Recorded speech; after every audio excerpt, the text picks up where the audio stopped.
episode of Out and Up, where we encourage young athletes to achieve their very best outside of the game. And like every show, we're blessed to have another awesome guest. And y'all know how I do. I'm going to go ahead and let her introduce herself. Hey y'all, my name is Taylor Brister. I'm from Mississippi, and I am a head middle school basketball coach and an assistant for the high school girls basketball team. I also have a business. If you see he has a shirt on, I have a business where I have a brand, a clothing brand, and I also customize shoes. Cool, Taylor. I appreciate you joining us. Thank you. I'm glad to be here. I'm glad you asked me. Like I said, this is only my second time ever being on an interview, so I'm excited. Whatever you want to ask, the floor is yours. Just let me know what you want to know. All right, here we go. You ready to get into the questions? I'm ready. All right. Where are you originally from, born and raised? I am originally from Mississippi. I am born and raised in Mississippi. If I tell y'all where I'm from, you won't know, but I'm going to go ahead and let you know that I am from Lawrence County. Monticello, Mississippi is a very small town in the South. We have one stoplight, if that lets you know how small it is. We have one stoplight, and the biggest chain restaurant we have is McDonald's, and we just got that a couple years ago. So that lets you know how small the town is. Wow. So what's a big city that someone may know that's from outside of Mississippi? What's a big city they may know that's close to you? Jackson, Mississippi is only like 45 minutes away from me. And Hattiesburg is too. And I'm pretty sure people have heard of those two. So we got Jackson going one way, then we got Hattiesburg. So we need to go to Walmart or anything. We also have a small town. They bigger than us, but it's called Brookhaven, Mississippi. So if we need to go to Walmart or anything like that, we have to go to one of those cities. So because we don't have one, we just have a grocery store. Wow. So what is that ride? What is the ride, the timing of the ride getting to a Walmart from where you're at? If we want to go to the closest one, it would be Brookhaven, which that's only like 20 minutes up the highway. And I don't know if people have ever heard of Brookhaven. Some have, some haven't. But the next major city would be Jackson, that people have heard of before. Okay. All right. Once you hear and that's all you know, it's not bad. That's all you know, so it doesn't faze you. All right. So we're going to talk a little basketball today. When did you start playing basketball? I started playing organized basketball in the 4th grade, and it's Pee Wee. I know the little leagues, or everybody call it something different, but that's when I very first started playing organized basketball. Was 4th grade, and ever since then, it's been nonstop. All right. What inspired you to start playing? Honestly, my whole family are basketball players. My older cousins that I grew up with all played basketball, and I grew up with all boys. So I'm always outside playing with them. They made me tough. I had no choice but to be tough. So basketball was the number one thing in our family, and I have 2 grandfathers that were coaches that played to be fortunate too. All right. So having so much family that played, was it real competitive around the house? Always. Growing up, I'm from Lawrence County. That's where I stayed, and it's a neighboring county called Jefferson Davis, which is Prentice, which is 15 minutes apart, which is where my dad is originally from. My mom is originally from Monticello, Lawrence County. So I end up moving from Prentice, which is where I originally stayed with my mom and dad, and I moved with my grandparents just to go to a better district, better school. So that's how I ended up going to Lawrence County High School. But so my cousins was right across the street, so I'm always with them, always competitive. Having to be the only girl that played outside, I had no choice. Wow, that's awesome. So did you play any other sports growing up? I played when I was younger. Before I got to middle school and high school, I did play softball as well, but that really wasn't my sport. And again, I ran track in 9th grade year. That was my only year. I learned quick that just wasn't for me. I'm going to just focus on basketball, so I just stuck with basketball. All right. So as you went into high school, what high school did you end up going to? I did go to Lawrence County High School. Like I said, it's a small town. Not many people know about it, but I did go to Lawrence County High School. We were the Cougars, still are the Cougars, but that's where I ended up going to high school at. I played all 4 years, and actually back when I was in high school, now we only have a JV and varsity, but back then we had a just straight 9th grade, then you had the JV, then you had the varsity, but I ended up getting bumped up to JV. So when I played in high school, 9th and 10th grade, I was mostly on JV. 10th grade got a little more playing time. 11th and 12th grade is when I moved up to solely varsity. Okay. All right. So what was your high school career like? Like, What were some of your most memorable moments? Ninth grade, I can't remember. It was a little rocky. We were still learning each other. It got better. 10th grade, we ended up winning district that year. My 11th grade year, we actually ended up going to state, and we lost state by 10 points. I'll never forget it. Wow. We played state in Jackson, the capital of Mississippi, and it's called the Big House, the Coliseum. Okay.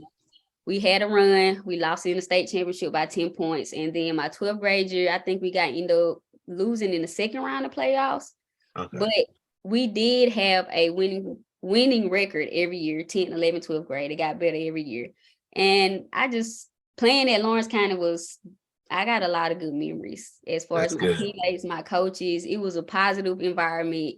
So playing in high school and playing with the coach that I had in high school molded me to the person that I am, and the coaches will. That's awesome. At what point in high school did you start to focus on playing on the next level? Or did you start to realize that, hey, I have an opportunity to play, even after high school? At what point did you kind of notice that was going to be an opportunity? You have family members and you have friends of the family that tell you, hey, you good, you're gonna be able to play in college, but you hear it and you believe it, but it really never clicks in your mind. And I think I got that confidence, and I realized I want to say my 10th grade when we end up winning district, and I got a lot of playing time as a varsity player being in 10th grade. And at that point, I was like, I can take this serious. I could really, go to the next level if I wanted to. And it really just locked in. Like, I realized in my 11th grade year when I was getting recruited by the college that I initially went to my freshman year. So then that's when I knew, like, I really can go to the next level and play college if I really stick to it and do what I need to do. Okay. All right. So what was your journey as far as deciding where your first stop was going to be in regards to school? And then you can kind of just tell us what other schools you end up going to. Actually, the school that I ended up going to my freshman year was East Central Community College, which that's a JUCO in Decatur, Mississippi. That's North Mississippi. That coach and the assistant coach, they recruited me my 11th and 12th grade year hard. At that point, that was the only school actually that was recruiting me that hard. So I knew then, and actually the assistant coach at that point, her mom was from my hometown. So I knew them pretty well. So that really persuaded my decision to go ahead and sign with East Central Community College. And I want to say that summer, the coach that recruited me ended up actually leaving. And at that point, you have the choice to, if you want to stay, if you want to leave, if the coach you had signed with leaves, but I decided to stay. Okay. And looking back on it, I say everything happens for a reason. I was put in that predicament for a reason. So I ended up staying. I went to East Central. After the first year, I actually didn't get signed back because, at JUCO, you go from contract to contract. You only get signed 1 year. And the next year, the coach decides if you get another scholarship. And after that first year, I actually didn't sign back to EC because the coach told me that I didn't fit his style of play, which that was fine. At that point, I had kind of lost the love just playing with the coach that I played with. I liked the coach like off the court, but on the court, it just wasn't there for me. So initially, I called my parents and my auntie, and I was like, I want to just be a regular student. I almost didn't play. I just want to go to Alcorn State University. If you ain't ever heard of it, it's HBCU. Yeah. I was like, my aunt was a chemistry professor out there. So I'm like, I'm going to just be a regular student. I'm not going to worry about it. I just want to go to Alcorn. So I talked to my family, and I talked to my high school coach, and she was like, just think about it again. Let me make some calls and let's see if you want to continue playing. So I gave her a list of the schools that were my top priority. I actually wanted to go to Mississippi Gulf Coast Community College. That's also a JUCO in Mississippi in Wiggins, Mississippi. Okay. And Southwest was another one that was on my list, which is in Summit, Mississippi, close to Macomb, Mississippi, if I ever heard of that. And the actual last one on my list was Pearl River. That was my absolute last choice. And I was just like, I didn't want to go to Colleen because Colleen Community College is another JUCO that's close to home. And I was like, I don't want to go right back home, but I don't want to be too far away. But Gulf Coast didn't have any scholarships left. So then it was on Southwest. Southwest coach, I talked to him, but he really wasn't quick with the responses. And then when I talked to Pearl River coach, he brought me in immediately and went on a tour. We was getting a new gym built, and it felt right. Even though that was my last option, it felt right. And Gotcha. I knew then after I went on the tour, I told my parents, I said, I'm gonna sign with Pearl River. Okay. And literally the day I signed with Pearl River, Southwest coach texted me and was like, I'm ready to go on a tour with you. When you free, I'm like, Coach, I apologize, but I've already signed with Pearl River. I signed the day after it. And he was like, well, I'm sorry about that, but thank you for being interested, and all that. So that's how I ended up signing with Pearl River. Okay. That's awesome. So advice for the young student athlete that's going through the recruiting process. What are some things the young student athlete should look for in making that decision? This is it's different for everybody, so it's tough to tell somebody what to specifically look for.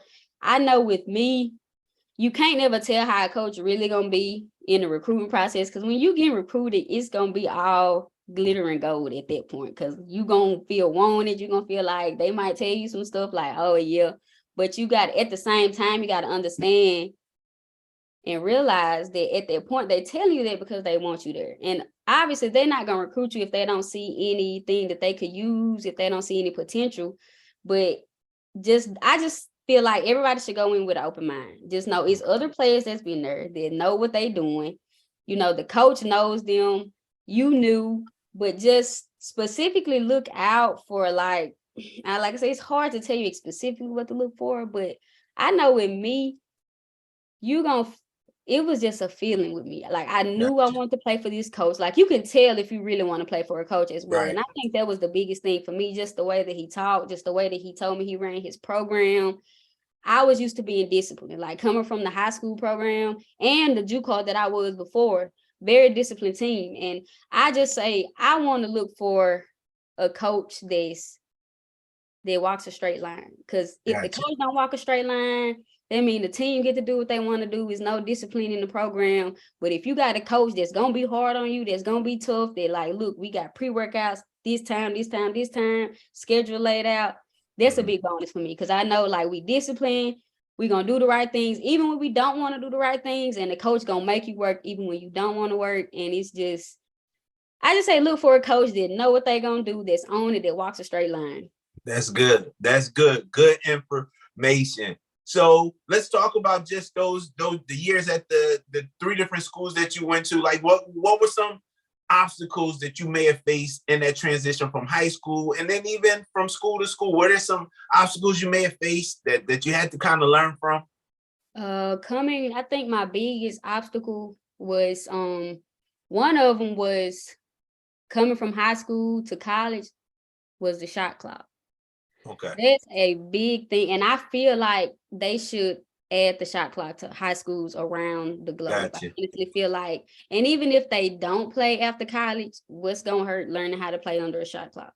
Right. So that was one of the biggest things, is you only get 30 seconds. Coming from high school, you can stand up there and dribble the ball for 5 minutes if you want to. It's no pressure to run the play, get it right. That was one of the biggest obstacles. Second one was I played for females my whole life, and just playing for a male. Not saying that there's anything wrong with that, but it is a different coming from a female and then going to play for a coach that's hard on you. Okay. And that was a big thing that I had to understand and learn. Like, it's not that you can yell at me, you can do whatever you want to do, but you just still have to make that transition from playing from female, from middle school to high school, then you playing for this male that you like, Okay. you never had this before. Like, all the Gotcha. it's something that you have to adjust to.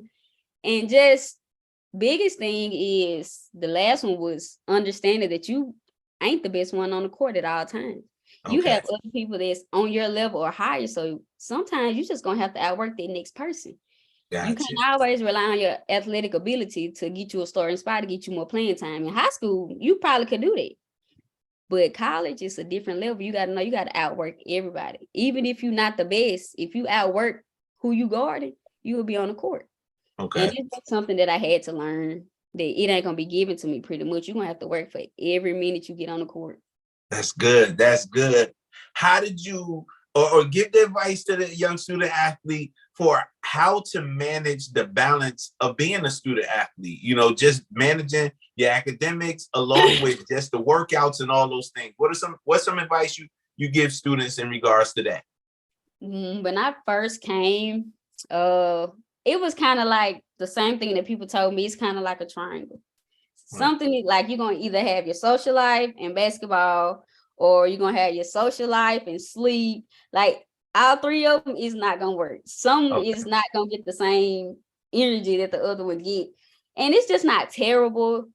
It's doable, but honestly, with college, you got to understand, like in high school, they tell you like, y'all don't have to be best friends, y'all don't have to be friends, but on the court, you respect each other. After practice, you can go and do what you got to do. But in college, I really honestly feel like you got to be friends with your teammates. Like that's Okay. the most social that you're going to get is with your Okay. teammates, because you literally spend 12 to 13 hours a day with these people, if not more, especially if we go on a trip.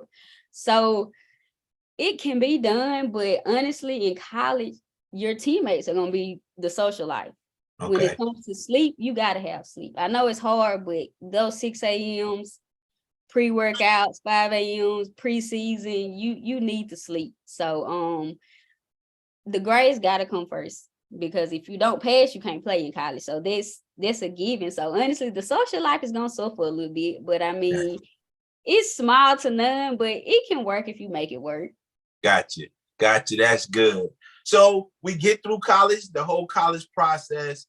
I guess I always like to ask, as you're ending your career, your last year playing ball, what's going through your mind? Did you have a game plan already? Or was it something that you kind of had to figure out once you finished up your college career and playing?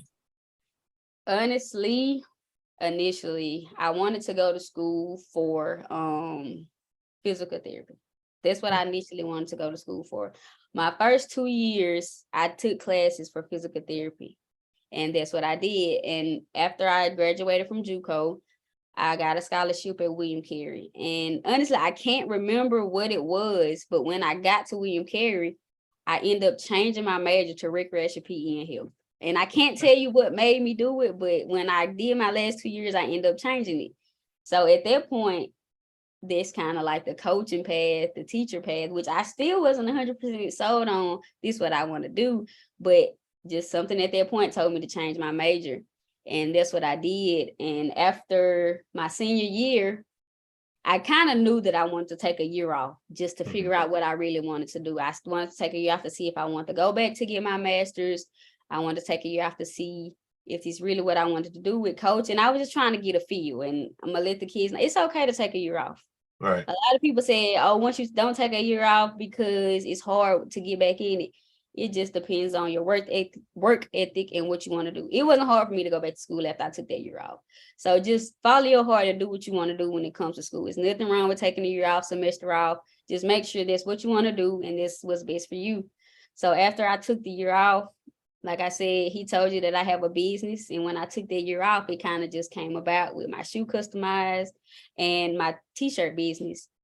And after that year I took off, I said, I do want to go back. I do want to coach. And that's what I decided to do when I went to get my master's. Okay. Well, that's good. That's good. So you already touched on it. How do you start getting into the whole shoe customizing and even the t-shirt business? Like what birthed that whole project?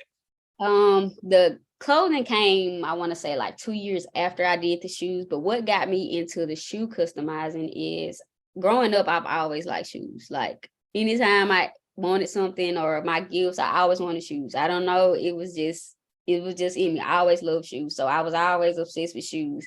And what made me really think about it was I got a girl I knew to customize a pair of my basketball shoes to play in. So after I got them done, I got to thinking like another thing, if I can learn how to do it and save money, I'm kind of cheap. I'm gonna learn how to do it and save money. So I'm like, I really could do this myself if I just sat down and learned and figured out how to do this, because I already love shoes. I already know about shoes. So, and that would kind of turn the light bulb on in my head. So I'm like, I think I could do this. And then if I get really good at it, I could do it for other people. And that's what kind of started it. And I watched YouTube for about 2 or 3 months before I bought any materials, just to see if this is what I really wanted to do it, if I was going to stick to it. And I did. And that's honestly, after that, I just kind of learned, and it just took off after that. Wow, that's good. That's good. So the name of the company, the Saucy Collection. Yes, sir. What is that all about? Explain to those that don't know what the Saucy Collection is. The Saucy, I got the name Saucy actually from my teammates. It all kind of ties in together because I always had the latest shoes. I was always dressed nice. And every time I come in, they were like, oh, you saucy today, you clean today. So it really came from my teammates. And I just kind of ran with it. When I was doing the shoes, I was like, I can call it Saucy Customs because I'm gonna sauce you up. And it kind of just ties in together, and it just came together. And then after the shoes, I was like, I think I kind of want, expand a little bit and making the clothing brand and just make it a whole umbrella of shoes and clothing. And it just kind of went like that. And after that, I figured out that I did want to do the clothing. And again, after that, it just kind of took off. All right. So those watching, we don't want to wait till the end. Go ahead and give them all your social media outlets and your website, so they'll know how to see your product, get your product. And when y'all check out the page, y'all gonna see that Coach Brister is tight with the gear. She's into fashion, so you're gonna get to check it out. But give them your social media outlets and your webpage. My most popular and it's easiest to get in contact with me will be my Instagram. And my Instagram will be T_Brister, BRISTER, and a number 11 at the end. Once you go there, you will see all my shoes. And in my bio, it will take you to my actual Saucy Collection page. If you click that in my bio, it'll take you there to that Instagram page. And I do have my website, which is www.thesaucycollection.com, in both bios. If you want to support, get a shirt, tech suit, whatever. If you want to get shoes done, you can just send me a DM and I'll get back with you. That's good. That's good. Good. Awesome. Just the product that she has out there. Again, you see, I have the tee on, have me a couple tees, as well as just the stuff that I see on the page. So those watching, please check out the page. I know you'll definitely have to grab something once you see the things that she have on the page. So keep up the great work from that end, Coach Brister. And so let's talk about coaching a little bit. How did that start? Coaching, like I said, I ended up going back to school, got my master's, and immediately I want to let the kids know that it's not gonna always just fall in your hand immediately after you get a degree. It's okay. It might not come right then. It might not be a week. It might not be a month or a year. Just be patient. God gonna put you in the right position to be where you need to be and be where he wants you to be. So once I got my master's, I graduated with my master's in August of 2018. I didn't get my first job until September of 2019. So like I said, it's okay if it just doesn't fall in your lap a couple months after you get your degree. Just be patient and it'll happen. I was actually trying to move out of state to Alabama to be assistant coach, but that didn't go through. And I'm looking back now knowing that it didn't go through for a reason, because God wanted me to come back to my hometown to give back. And I moved back home with my mom, and she ended up seeing my old principal at the store, and she was talking to her and let her know that I moved back after I graduated.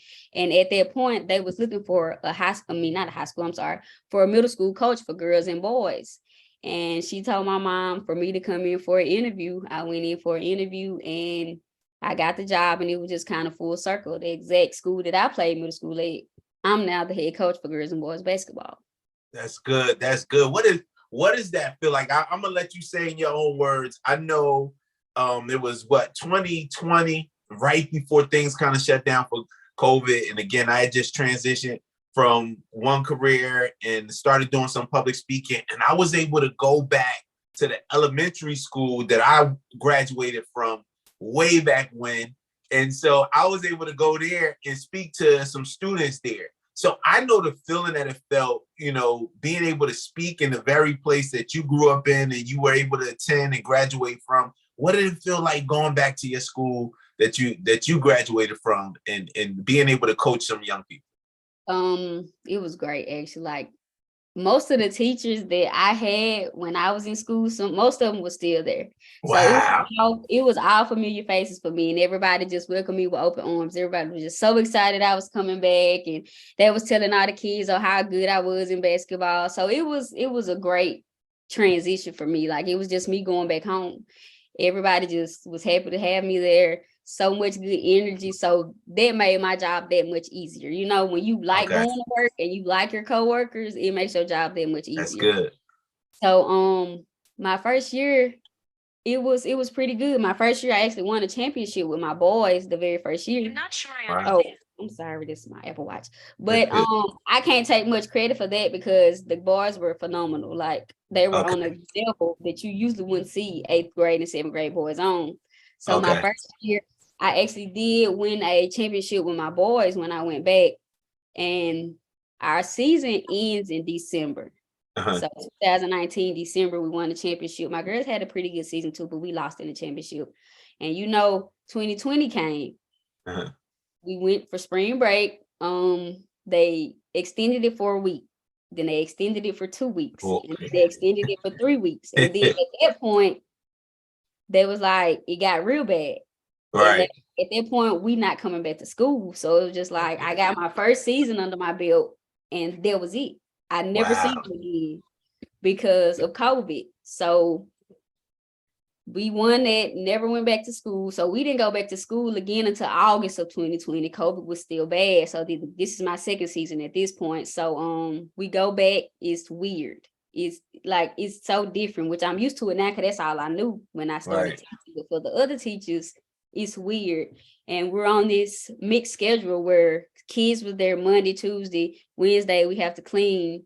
Thursday, Friday, they come back to school. So Wednesday would be a virtual day. And that was hard with basketball because you only get 4 days of practice. You let them sit down on the weekend, they're not gonna go out and work out like they're supposed to. Like Monday, you still starting over doing the same stuff. We did actually get to the basketball season, and it was, up and down, so many cancel games because of this team having COVID, that team having COVID. And we only actually got to play 4 games, and the rest of the season had to get canceled. So that was my second season. I really didn't have, a season really with my guys or my girls. So again, it was the same with the school. We had virtual days on Wednesdays. Came back my third season, and that's when it picked back up with my girls. And my third season, I ended up winning a championship with my girls. Boys had a good season. We made it to the championship, but we either one or the other team gonna win the championship or lose the championship. And my goal is to have a girls and boys championship before I leave middle school. That's good. My third season, my girls end up winning the championship. My boys still had a good season. And then this was my 4th season, this past season. And my boys got to the championship. We lost, but my girls won. So we went back to back, and they went 11-0 this year. Lost games. So it's been a journey. I've learned so much, not only from other coaches that I talk to, but my players as well. Like, you just learn so much along the way, and it's been great. I know this is my passion. I know this is what I'm supposed to be doing. I know this is where I'm supposed to be, back in my hometown. And it's just God put me here for a reason, and I know I'm here for a reason, giving back. That's good. So explain, like, hearing you talk about the fact that you're actually the coach for the boys and girls. How do you manage both? Like, that's new to me. So how do you manage both? It's not as bad. Honestly, it can be a handful, but I always tell people that they respect me. So whatever I tell them to do, I don't have any issues. The same respect they give me, I give to them. And I just feel like if you have that relationship with your players, it can be a lot, but if they respect you, they know what you're doing is for the best of them. They'll do whatever you need them to do. They act right when you're not there, when they need to act right for other people. It's easy when the kids respect you and they know you love them, and you doing the best for them. Right. It can get a little hectic when I have them both at the same time, but we have a schedule that we go by, and for away games, we all together. So the girls and boys are kind of close because we have to be together because I'm the head coach. But it's a lot, but I'm able to juggle it, like I said, just because the kids know. I'm gonna say they know not to play. They know not to get on my back. So it's a lot, but I love it. Okay. So I want to ask, is that kind of the norm in your area as far as where one coach coaches both the girls and boys? Actually, in our district, it is very normal because we're at such small schools, for one. And like, we have a 7 and 8 grade. Most teams have a 7th grade team, 8th grade team, We are a very, very small school. We're an attended center. So 7 and 8th grade play together for girls and boys. And 2 of the teams that we play in our conference, it's two coaches, they coach the girls and the boys. So two other teams do the same thing we do. They have one coach for girls and boys. So Okay. for our conference and our school size, it is kind of normal to see one coach coach girls and boys. Okay. So what I want to ask you, I ain't asked you yet, but do you still have the sauce? Or are you hitting your players with, like, do you have to show your kids sometimes you still All the got time. Just because I'm younger and they relate, they always calling me out. Let's play one-on-one. Let's do this. Let's do that. And then I'm a little rusty, but not rusty enough for them to beat me. it? So Okay. I have to show them every now and then. That's good. That's good. That is just awesome to see you just being able to have that kind of relationship with them and still show them that they can't run over you when it comes to, working with the rock. So you show them that you still got it. I just want to ask, like, what are some of the things outside of the sport? What are some of your main things you're trying to instill in your young people, even in their personal lives? This one is pretty much a big one because me and my friends, we always talk about how different generations are, which I'm pretty sure the generation said the same thing about us. Right. But I think this generation is a little more advanced because of social media and Right. phones and everything. And it's easy to fall into the follow train and do what's popular and do what the world does. And sometimes I just have to tell my kids, like, you don't, God put you here to be set apart. If that's what Right. if that's what you believe in, that's Right. what you follow. God put you here to be set apart. And I try to let them know, like, usually if everybody is doing it, you probably don't need to be doing it if Right. everybody's doing it. And I really just try to instill, keeping Jesus first in your life, following him instead of following the crowd, because everybody not gonna always have your best intentions, at heart. Right. And I tell them, like, the people that you're friends with now or the people that you let get in trouble now, high school, y'all might not even be friends. Because, Right. like, again, we're a small town. So we have 3 middle schools that come to one high school. So you might meet different friends that you won't even talk to, the people that you went to school with in middle school. So I tell them, just try to follow the good. I'm not to say the good people, but just try to stay on the right path. If you know Right. that you don't need to be doing it and you see that everybody else doing it, you probably don't need to be doing it, Be set apart from everybody. And that just goes on the court as well. Right. Everybody's not going to call me, Coach B, can you come work me out? Be the one that's set apart. If you want to get the extra, come get the extra work. And it's going to set you apart from all your peers. So I just try to keep them on the right path. Let them know I've been there. I've done it. I know how it goes. So let me tell you what you need to do. Got you. That's good. That's good. Just hearing you give that extra information to them, even outside of the sport. And I mean, you touched on it, and then we're about to wrap it up. We're getting into our last couple questions. But so I'm gonna ask you, kind of touched on it a little bit just now, but I'm gonna ask you, how important is it to have positive people in your circle? It's very important, like 1000% important, because like I said, it's easy to get lost in the crowds, do what everybody else doing, and sometimes people write you off just simply off the fact who you hang around, just because of what they do.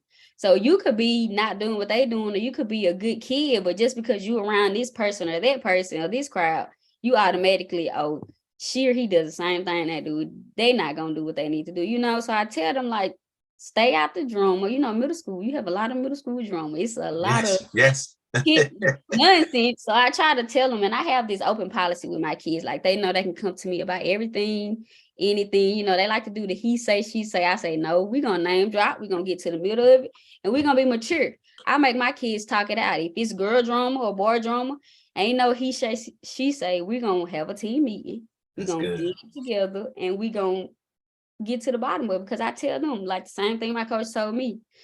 Y'all don't have to be best friends, but while y'all on the court inside these black lines, y'all gonna respect each other, and we're gonna be teammates, and we're gonna be sisters and brothers. So they know I try to keep them on the right path to do what they need to do. That's good. That's good.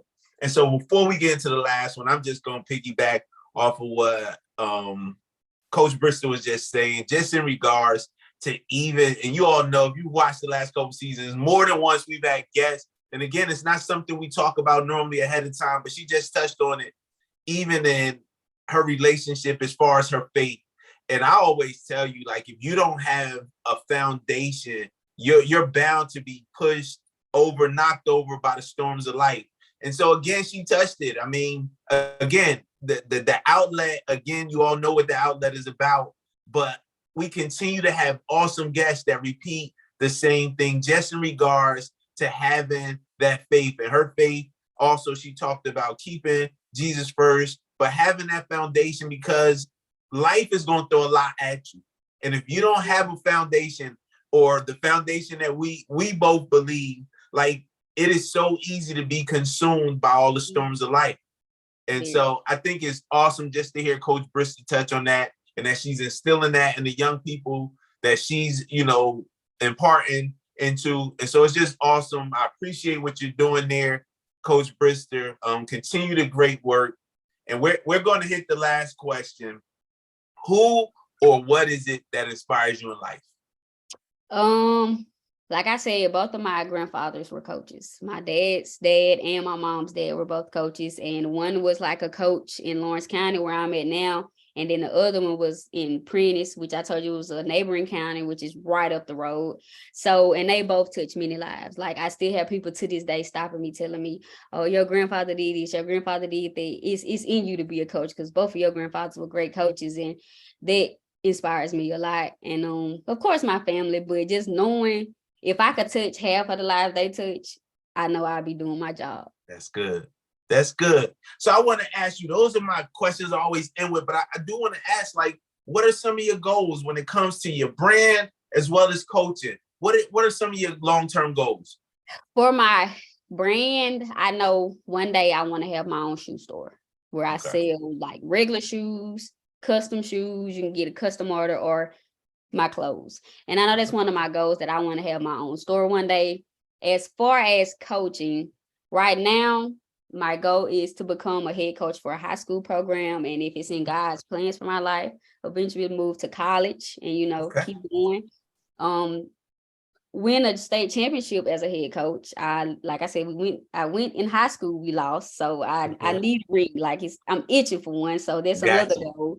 And just continue to touch lives. Like, I hope that the way that my coaches made me feel, I can come back to them still. As I'm a coach now, I still go to her for certain advice. I hope my players feel the same about me.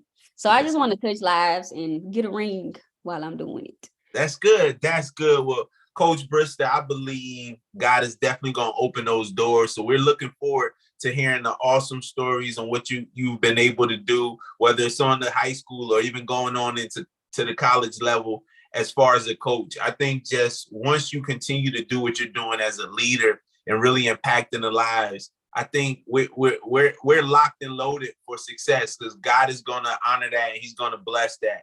So you continue doing what you're doing for the lives of those young kids there in Mississippi. And I think the sky's the limit. It's going to happen for you.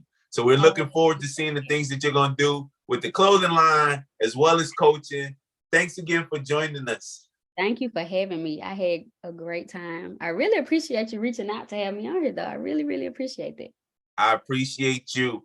Definitely appreciate you. You all know I say it every show. It is good to be great in the sport that you're playing, but it's even better to be great in life. Again, we're blessed to have an awesome guest who not only played in high school, went on to play in college, but she's now doing an awesome job, not only just giving back through the sport, but she's also starting her own business, got the line of clothing, as well as the awesome work that she's doing with the customizing of the shoes. You have to check out the page, because I promise you, we're going to see her on some big billboards one day. You're going to see some big people all over this world rocking her product. So continue to follow her.